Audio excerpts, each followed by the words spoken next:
cirujano de la Universidad del Valle. Se trata del doctor Raúl Salazar. Y el doctor Raúl Salazar, con esta crisis sanitaria que está viviendo el mundo, y por supuesto no somos ajenos nosotros los colombianos, tiene una postura que cuando lo escuché me puso a reflexionar. Y cuando compartí su postura médica científica, la repartí, la envié, la hice rodar, como diríamos uno coloquialmente, pues muchos quedaron sorprendidos. Es sencilla, pero tiene mucha lógica, está cargada de lógica, la postura del doctor Raúl Salazar, quien nos atiende ahora desde la ciudad de Cali. Doctor Raúl, buenas noches, bienvenido a Nocturna RCN. Gracias, Julián, buenas noches, ¿cómo están todos? Bien, sí señor. Lo dije bien, ¿no? Médico cirujano de la Universidad del Valle. Correcto. Doctor, usted ha venido, como médico que es, ha venido pensando, dándole vueltas a todo esto del coronavirus.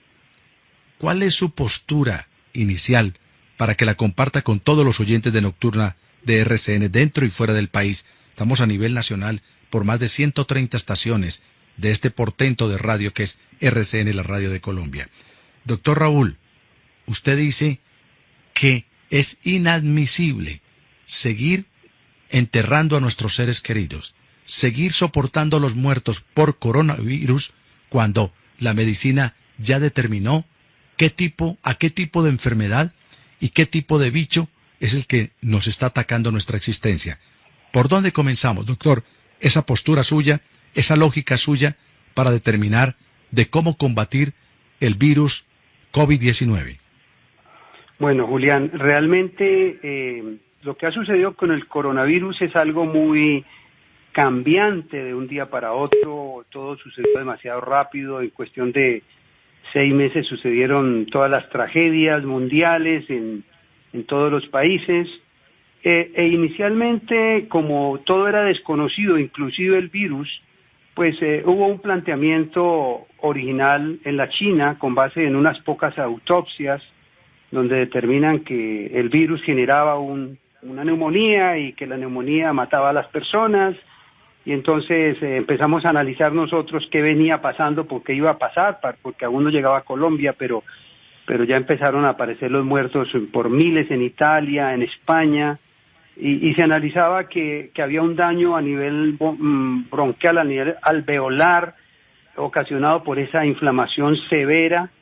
Y uno de los análisis que hicimos fue que claro, que el cuerpo reaccionaba al ataque del coronavirus, y esa reacción del sistema inmune creaba una inflamación masiva sobre la parte alveolar y impedía, por supuesto, el intercambio gaseoso, que por eso era que los ventiladores, ni siquiera los ventiladores servían, porque finalmente tenían que retirarle el ventilador a un paciente porque ya no había intercambio gaseoso. O sea, cuando le medían la saturación de oxígeno, él no tenía vida, a pesar de que lo tenían allí conectado a una máquina.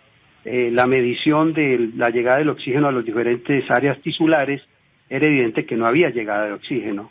Entonces, inicialmente se miró y se pensó que era una neumonía. Entonces, todo el mundo se enfocó por ahí, que era una neumonía ocasionada por un proceso inflamatorio, como casi que una respuesta inevitable, y todo el que tenía coronavirus lo único que hacía era observar cómo evolucionaba hacia el deterioro.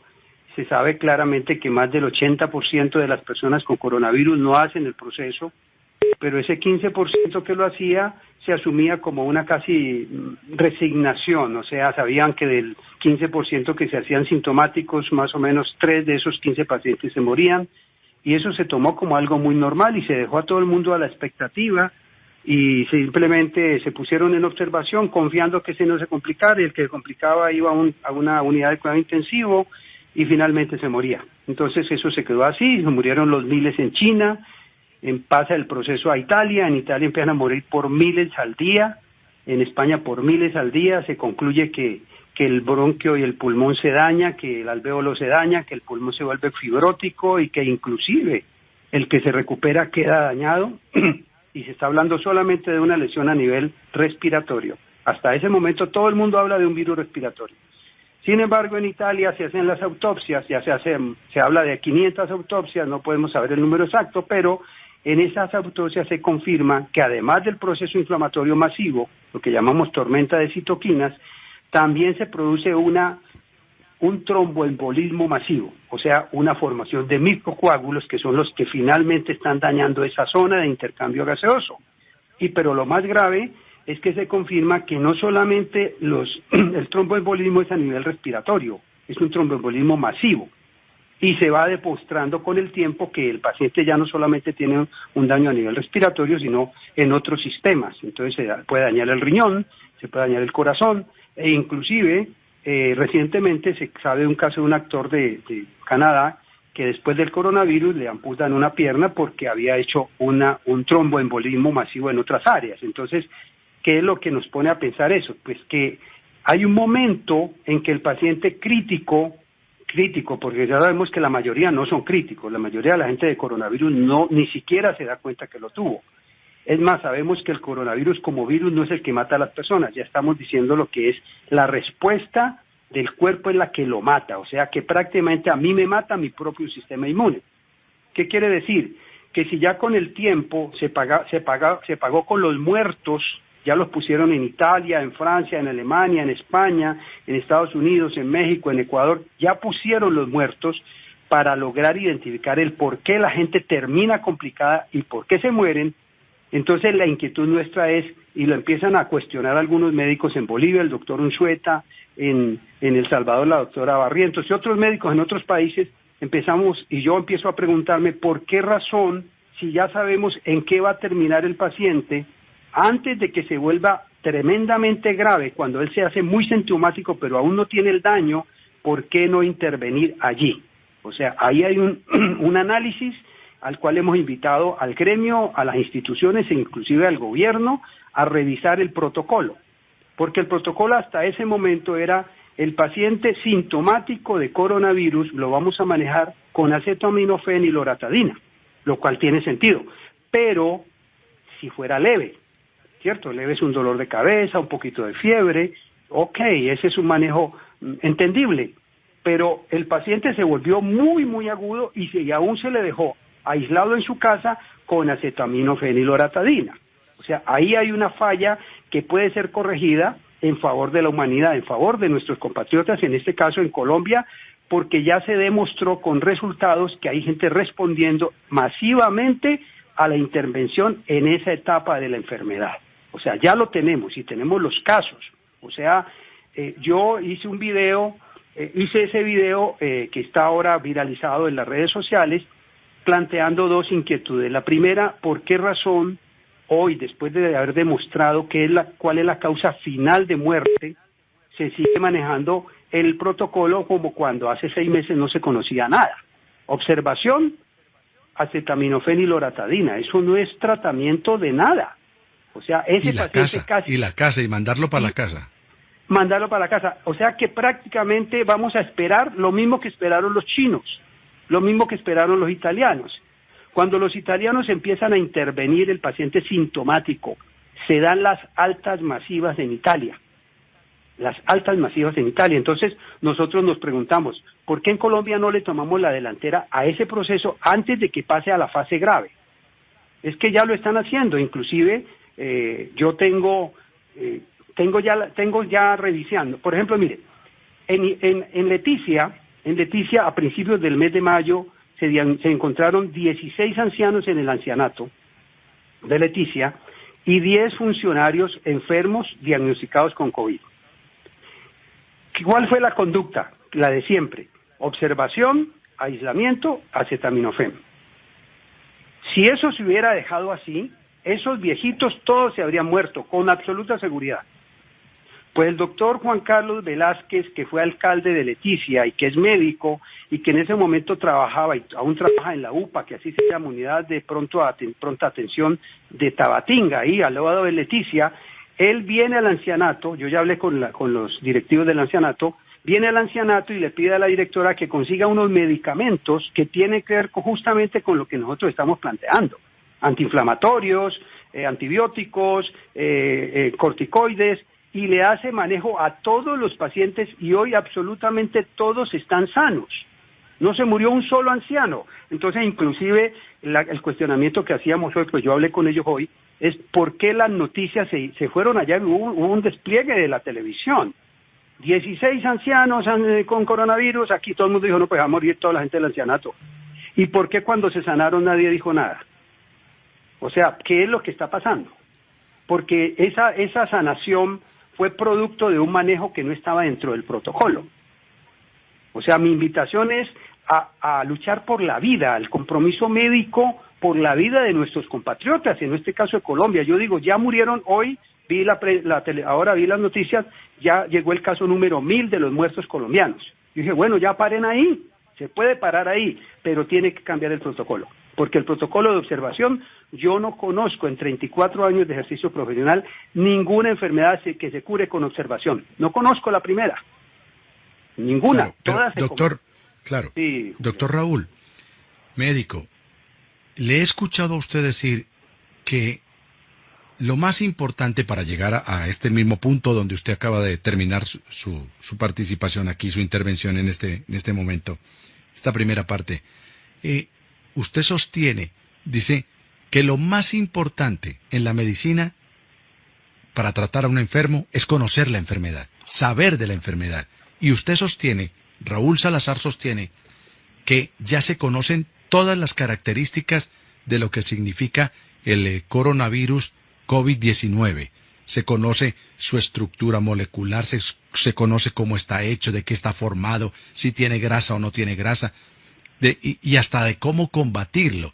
Que no ha aparecido una vacuna, sí, no apareció una vacuna. Pero usted dice que es un absurdo, sostiene usted, doctor Salazar, a ver si me lo confirma, que mientras esperamos la vacuna, se nos van a morir una cantidad de seres queridos y que eso es sencillamente injusto. Entre otras cosas, porque otra de lo que está determinado en esta enfermedad, que lo que produce es neumonía. Y una neumonía es una infección. Y esa infección muchas veces produce coágulos. Entonces lo que hay que darle de manera lógica a ese paciente es un anticoagulante, que lo conocemos de manera popular como la aspirineta o la aspirina para combatir los infartos.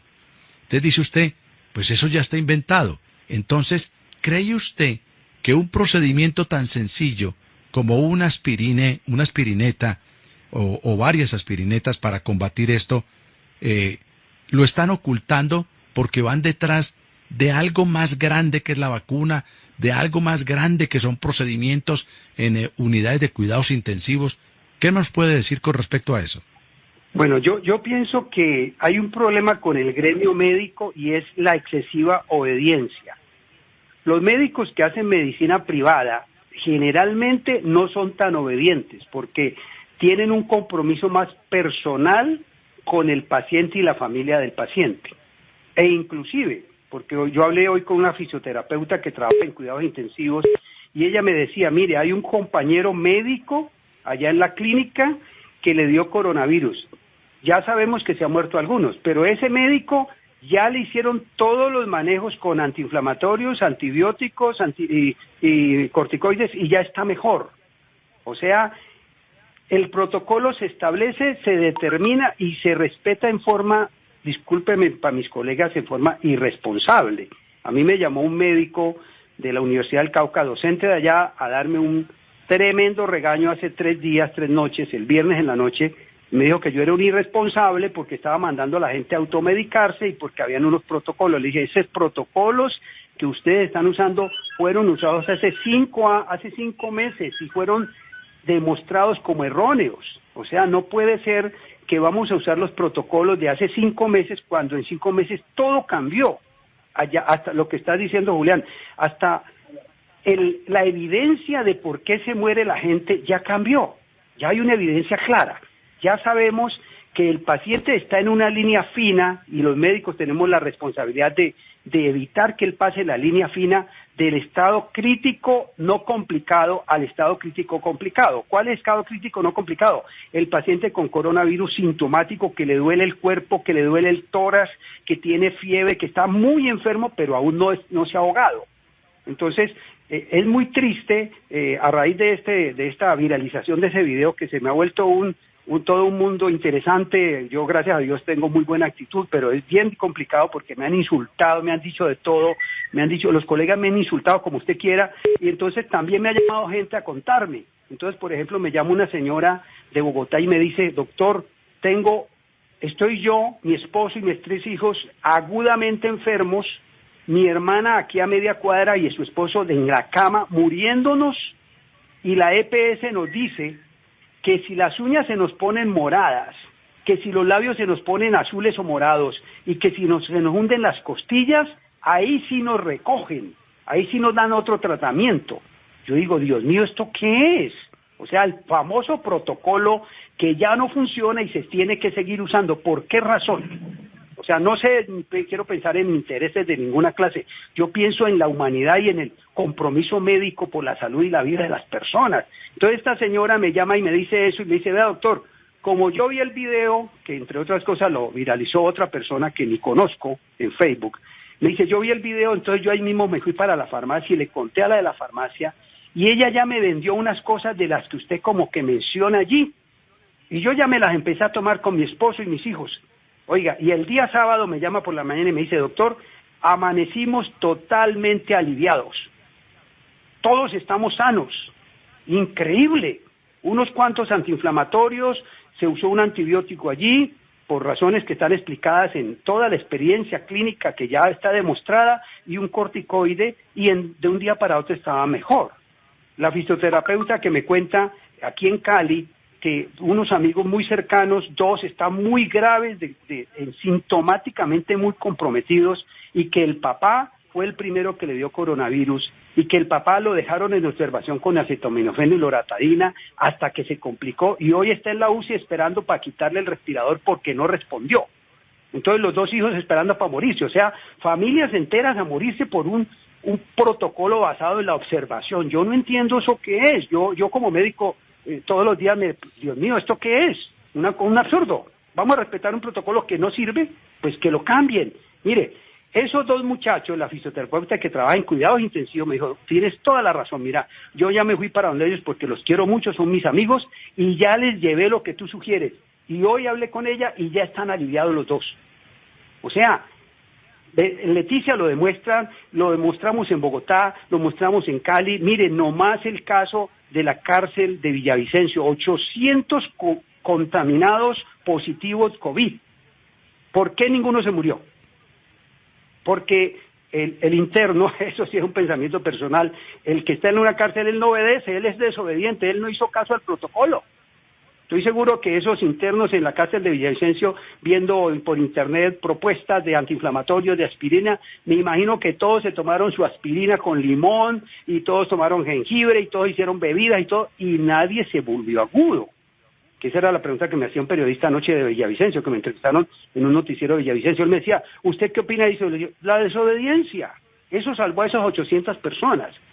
Lamentablemente, en el coronavirus se asumió una actitud demasiado obediente, muy, valga la palabra fea, de borrego. O sea, yo hago lo que ordene el protocolo, un protocolo que demostró que se hubieron centenares de miles de muertos en todos esos países, claro, pero ya llegamos doctor a Colombia. Doctor Salazar, pero me disculpa, pero si uno no le cree al médico, si uno no le cree a los organismos de salud, entonces ¿a quién le va a creer? Porque pues uno no es médico, uno no es experto, sí, y entonces uno va a decir, no, pues, y no va y se toma de pronto lo que no es, y eso se agrava. Pero, por supuesto, pero ¿usted qué es lo que propone entonces?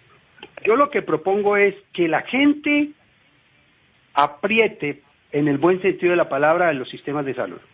Por ejemplo, y lo digo en el video, y eso ofendió a muchos médicos, y por eso me han llamado a decirme cosas bien feas. Yo digo al final del video, si su médico lo manda a observación con loratadina de acetaminofén, cambie de médico. Y eso los tiene súper sentidos. Y cuando hablé de la automedicación, yo no estoy mandando a nadie a hacer automedicación porque yo soy médico de la del Valle y nunca he usado inclusive ni siquiera aspirina. Yo toda la vida he usado homeopatía, he usado Ganoderma lucidum, que es un hongo que se da en Asia, en Malasia, y he tratado enfermedades las que quiera, y todos los pacientes se han mejorado sin necesidad de medicamentos. Y en este O sea, momento, medicina biológica. Sí, yo soy médico alternativo hace 34 años, pero entonces cuando yo veo que la gente está muriendo sin sentido, yo digo, un momentico, a ver. Voy a una farmacia la semana pasada a comprar una cremita para la piel y me pongo a charlar con el farmacéutico. Y mientras charlo con él, veo que llega un señor y le dice, vea, véndame una bomba para la gripa. Eso en el mundo entero y en América Latina sí que se usa. Y el farmacéutico le dio una bolsita con 4 cápsulas diferentes. Yo me quedé pensando y yo dije, a ver un momentico, la gente se ha automedicado toda la vida para todo, para la indigestión, para la gastritis, para la griera, para el dolor de la rodilla, para la gripa, para todo, y están pasivos frente a la observación pasiva para morirse. ¿Qué es lo que le está pasando a nuestra comunidad? Me pregunté yo ese día. Claro, pero doctor Salazar, qué pena cortarle, pero es que el tiempo se nos va agotando. Sí, tranquilo. De manera concreta, el médico cirujano de la Universidad del Valle, Raúl Salazar, ¿qué es lo que propone por el momento para combatir el virus que nos ataca? Bueno, yo no propongo nada para combatir el coronavirus, porque no lo estamos combatiendo. Yo propongo que la gente tome una conducta más activa frente al riesgo de complicarse y morirse. ¿Cómo se hace? 1, hable con su médico. 2, rételo. 3, si él no compromete con nada, le va a tocar, lamentablemente, acudir a la automedicación, con la que no estoy de acuerdo. Pero ya está demostrado, ya se demostró, el doctor Unzueta en Bolivia tiene miles de casos mejorados con lo que yo llamo el tiro de escopeta, que a mí no me gusta, pero que la gente lo está usando. Pero doctor, pero para no desorientar a la gente que vaya y coja una penicilina o vaya y coja, yo me estoy automedicando, pero más Claro. o menos para orientarlo, ¿debe eso apuntarle a qué? ¿A la aspirineta? ¿Debe apuntarle a qué? Por ejemplo, si una persona se toma unas aspirinas al iniciar, obviamente que no sea alérgico a la aspirina, que no tenga riesgo de sangrado, todo eso la gente ya se conoce, ya sabe cuáles son sus situaciones.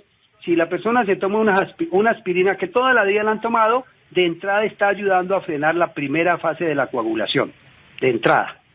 No quiere decir que el tratamiento, porque ya en la UCI le ponen heparina, ¿cierto? Pero si él se toma una aspirina, frena la primera fase de la coagulación, ayuda a que el proceso no siga tan rápido. Si va y se toma un antigripal que tiene ibuprofeno, que tiene un vasoconstrictor, que ayuda a ventilar mejor, todas esas cosas que las han tomado toda la vida, puede salvar su vida.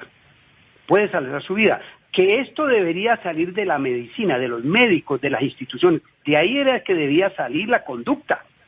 Porque a mí me han señalado y me han llamado a decirme cosas bien desagradables. Le digo, entonces cambien el protocolo. ¿No es que se le está muriendo a la gente? Cámbienlo ya. Porque nosotros los médicos, Julián, vea, nosotros toda la vida, los médicos, cuando hemos atendido a un paciente que tiene riesgo de complicarse, siempre lo hemos cubierto, ese es el término médico. Lo cubrimos con un antibiótico. El que operan de una cirugía X, siempre los médicos le mandan un antibiótico para evitar una infección. Siempre se ha hecho. Nadie lo dejan así a la buena de Dios, a ver si de pronto no se nos complica. Por seguridad siempre se cubre el paciente. En este caso deberían tener esa misma conducta. Ya saben a dónde termina y está muy agudo. Cúbranlo. Esa es mi invitación. Claro, doctor Raúl Salazar, pues me están escribiendo mucho de cómo lo pueden contactar. ¿Cómo lo encuentran a Raúl Salazar? Bueno, me pueden buscar en las redes sociales por @RaúlNet22. ¿Raúlnet? @RaúlNet22, y le voy a dar un número porque el número que yo siempre uso ya se colapsó. En este momento tengo 1100 mensajes en WhatsApp sin poder contestar porque no alcanzo. Entonces Sí, voy a darles otro número que tengo, por si acaso alguien quiere escribirme. Yo les voy a ir contestando a todos de a poquito, porque ya hay gente que me han llamado de otros países a decirme, aquí yo no puedo usar nada que no esté medicado, entonces me toca orientarlos. Entonces voy a decirle otro número, a ver si el que quiere escribírmelo, me imagino que me lo van a reventar también. 304-142-6327. Bueno, lo acabo de apuntar, doctor. Entonces, listo, Julián. el teléfono móvil celular en la ciudad de Cali, del médico cirujano de la Universidad del Valle, el doctor Raúl Salazar. ¿Usted Salazar qué, doctor? Restrepo. Raúl Salazar Restrepo. Es el siguiente. Sí me está mirando 304. mi mamá que es la Restrepo. Es que qué pena con ella. Claro, hay que decir Restrepo. es que usted la estaba dejando por fuera. Usted la estaba Qué dejando pena por fuera. con ella. Sí, ya. Mamá, ya te incluimos. Pero claro. Y yo la estoy Entonces, cuidando, o sea, yo vengo aquí y me voy pidiéndole a Dios que no me le dé coronavirus, pero ya tengo Dios en la santo, mesa claro. listo todo. Yo ya tengo todo listo. la aspirineta y todo dije, lo que usted dice. Todo. Ahí está listo en mi mesa. Bueno, porque acaso entonces eso no vale casi nada. vamos con el número telefónico del doctor Raúl Salazar Restrepo en la ciudad de Cali. 304 142 6327. Repito, 304 142 6327. 304 142 6327. Raúl Salazar Restrepo. Doctor Raúl, pues un abrazo, muchas gracias por dejar oír su voz, su concepto y su postura aquí en Nocturna de RCN. El doctor Salazar dice, hay que cambiar los protocolos, porque se nos está muriendo la gente, lo que quiere decir que no son efectivos. Esto tiene una solución de pronto más sencilla mientras aparece la vacuna y vamos experimentando, pero por el momento desobedecer, dice el doctor, lo que se está estableciendo porque no es claro. Es la primera vez como médico en 34 años, dice el doctor Raúl, que observo que una enfermedad se combate con la observación. No, señores, hay que ser más proactivos y para eso está la aspirineta, los antipiréticos, los corticoides y eso puede ayudar a combatir este bicho que nos lleva patas arriba. 304 142 6327 Raúl Salazar Restrepo. Médico, un abrazo y gracias por atendernos aquí en Nocturna de RCN. Gracias, Julián, a ustedes y gracias por luchar por la vida, porque tenemos que salvar nuestra gente. Para más contenidos, te invitamos a suscribirte.